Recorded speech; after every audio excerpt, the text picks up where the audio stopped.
진리를 아는 방법. 사람이 하나님의 뜻을 행하며 하면 이 교훈이 하나님께로부터 왔는지 내가 스스로 말함인지를 아니라. 요한복음 7장 17절. 영적인 것을 이해하는 황금률은 지능이 아니라 순종입니다. 사람이 과학적인 지식을 원하면 지적 호기심이 그를 인도해야 합니다. 그러나 만일 그가 예수 그리스도께서 가르치신 것을 깨닫고자 한다면 오직 순종을 통해 얻을 수 있습니다. 만일 일들이 내게 힘들어진다면 이는 분명히 순종하지 않으려는 뭔가가 있어서 그러합니다. 지적 어둠은 무지로부터 옵니다. 그러나 영적 어둠은 내 안에 순종하지 않으려는 뭔가가 있기 때문입니다. 하나님의 말씀을 받을 때 그 말씀으로 인해 당장 시험에 놓이지 않는 사람은 없습니다. 우리는 불순종하며 왜 영적으로 성장하지 않는가 하고 의아해합니다. 예수님께서 말씀하셨습니다. 그러므로 예물을 제단에 드리려다가 거기서 내 형제에게 원망 들을 만한 일이 있는 것이 생각나거든 예물을 제단 앞에 두고 먼저 가서 형제와 화목하고 그 후에 와서 예물을 드리라. 예수님의 가르침은 현재 우리에게 해당하는 말씀이며 우리는 단 한순간도 주님을 속일 수 없습니다. 그분은 우리의 삶의 미세한 부분까지 가르치십니다. 하나님의 영은 자신을 변명하려는 사람을 들추어내십니다. 주님은 우리가 전에는 전혀 생각하지 못했던 것들에 대해 더욱 민감하게 하십니다. 예수님께서 주의 말씀으로 마음속에 임하게 할 때 회피하지 마십시오. 만일 당신이 회피하면 당신은 종교적인 위선자가 됩니다. 당신이 변명하며 순종하지 않으려는 자세를 조심하십시오. 당신이 왜 영적으로 성장하지 않는지 알게 될 것입니다. 먼저 순종하십시오. 당신이라고 생각될 광신이라고 생각될 위험을 무릅쓰고라도 하나님께서 당신에게 말씀하신 대로 순종해야 합니다. 주님은 나의 최고봉 새벽 묵상, 오늘은 9월 7일 진리를 아는 방법이라는 제목으로 말씀을 나누도록 하겠습니다. 요한복음 17장 17절에 보면 이런 말씀이 있습니다. 그들을 진리로 거룩하게 하옵소서. 아버지의 말씀은 진리이다. 우리가 잘 아는 요한복음 14장 6절에서는 예수께서 이르시되 내가 곧 길이요 진리요 생명이니 나를 말미암지 않고서는 아버지께로 올 자가 없느니라 라고 말씀을 하십니다. 요한복음 14장 17절이나 또한 요한복음 15장 26절에서도 성령님을 진리의 영이라고 말씀을 하십니다.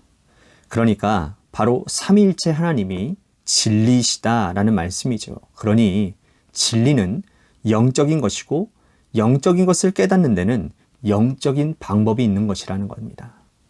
체버스는 오늘 묵상을 시작하며 이런 말을 하고 있습니다.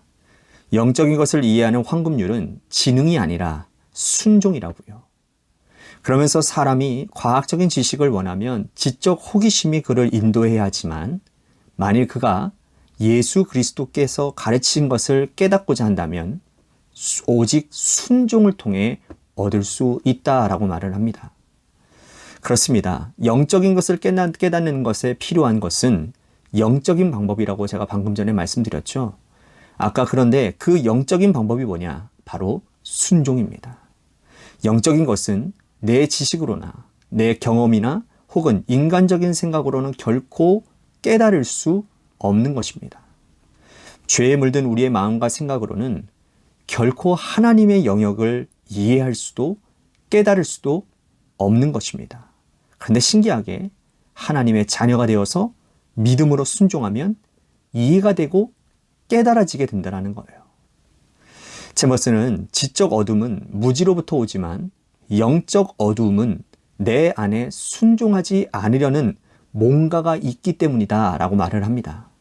믿고 순종해야 영적인 삶을 살 수 있고 믿음의 삶을 살 수 있는 것인데 내 안에 여전히 남아있는 죄성이 하나님의 말씀 순종하기를 거부한다라는 것이죠. 그러면 내 삶은 영적으로 아둔해지는 것입니다. 체머스의 표현대로 영적 어둠의 삶을 살게 된다는 것이죠. 그러나 믿음으로 순종하면 영적인 삶을 살게 됩니다. 삶의 방향이 보이고요. 또 기쁨과 감사가 있습니다. 마음 깊은 곳에서부터 나오는 이 만족과 평안함이 있어요. 이러한 믿음의 삶, 이러한 영적인 삶을 살 수 있게 된다는 겁니다. 어떻게 하면요? 순종, 믿음으로 순종하면. 그런데 이 좋은 삶이 처음부터 그렇게 잘 되는 것은 아니에요. 아까 말씀드린 대로 여전히 우리 안에 남아있는 이 죄성들이 있어서 그것으로 인해서 하나님의 말씀에 순종하는 것을 거부하려 하기 때문이라는 겁니다. 챔버스는 하나님의 말씀을 받을 때 그 말씀으로 인해 당장 시험에 놓이지 않는 사람은 없다라고 말씀을 합니다. 쉽게 말씀드리면 하나님의 말씀이 시험거리가 된다는 거예요. 순종하기가 쉽지 않다라는 얘기죠. 재미있는 것은요, 그렇게 불순종의 삶을 살면서도 영적으로 성장하지 않는 것에 의아해 한다는 것입니다. 실제로 그렇게 말씀하시는 분들은 종종 있지 않습니까? 하나님의 말씀과 기도가 없어요. 큐티와 묵상 등 개인의 경건의 시간도 없습니다. 그저 주일에 한 번 나와 예배 드리는 것이 전부입니다. 그러면서 이런 말을 하죠. 나는 왜 믿음이 자라지 않냐고. 이거는 공부하지 않고 성적을 받으려고 하는 그런 모습이나 열심히 일하지 않고 돈 벌려고 하는 그런 모습과 다를 바 없는 생각이라는 것입니다. 심지 않고 어떻게 거두려고 합니까? 물론 영적인 삶이 무조건 내가 심는 것만큼 거둔다는 것은 아닙니다. 하나님의 영역이고 전적인 하나님의 은혜가 있어야 채워주심을 경험할 수 있는 것입니다. 그러나 불순종에 따르는 열매는 없습니다. 순종해야 영적 열매를 맺을 수 있습니다. 순종해야 믿음의 삶을 살 수 있는 거예요. 감사한 것은 주님의 말씀이 우리들의 삶의 구체적인 것까지 세미하게 다 가르쳐 주신다라는 겁니다. 왜 그랬는지는 모르겠는데요. 처음 대학원에 입학했을 때 한 교수님과 한 대학원생이 논쟁을 한 적이 있었습니다. 학생은 굉장히 보수적인 교회에서 훈련을 받았는데 자기는 하나님의 말씀에 모든 것이 다 있다라고 믿는다라는 거예요. 그러자 교수님이 언쟁 중이었기 때문인지는 모르지만 감정이 상하셔서 내가 지금 계속 수업을 할 것인지 말 것인지에 대해서 성경에 나와 있냐고 이렇게 말도 안 되는 질문을 하시는 것을 보았습니다. 물론 그 학생은 학생이기도 하고 또 하나 그 황당한 교수님의 질문에 말문이 막혀서 논쟁은 거기서 끝이 났지만 저는 그 논쟁을 보면서 교수님이 왜 저런 말씀을 하셨을까 의아해 했습니다. 아니 교수님이면 지금 수업을 계속하는 것과 당연한 것 아니겠습니까? 성경에도 성실한 사람이 구원을 받는다라고 잠언서 28장 10절에 언급하고 있는데 그분이 성실하게 계속 수업을 진행하셔야겠지요. 이게 성경에 나와 있는 이야기 아닙니까? 말도 안 되는 이야기 같지만 우리들의 삶의 세심한 부분까지 성경은 그렇게 다 가르쳐주고 말씀하고 계신다라는 거예요. 그러니 그 세밀하게 가르쳐 주시는 하나님의 말씀에 우리는 그저 순종함으로 따라가기만 하면 되는 것입니다. 하나님의 영은 자신을 변명하라는 사람을 들추어내신다고 챔버스는 말을 합니다. 그러면서 주님은 우리가 전에는 전혀 생각하지 못했던 것들에 대해 더욱 민감하게 하신다라는 거예요. 사랑하는 성도 여러분, 진리인 하나님의 말씀은요, 순종으로만 깨닫게 되어집니다. 순종으로만 믿음의 올바른 모습은 역시 순종입니다. 순종.